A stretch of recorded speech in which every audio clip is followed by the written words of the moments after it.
Hello guys, welcome to Excel Expert. Today we are going to learn how to go from any cell to the last cell of a column or a row. Here is my datasheet I have created. So here unit is a column.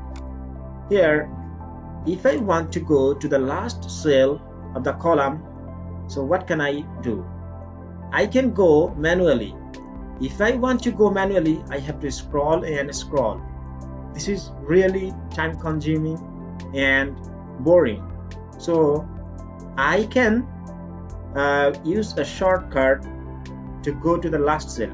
So I have to select any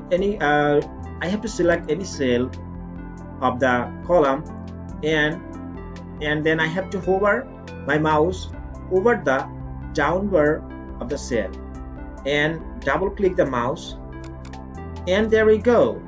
Now if I want to go to the last cell of the row, I have to hover my mouse over the right bar of the cell and again double click my mouse, and there we go.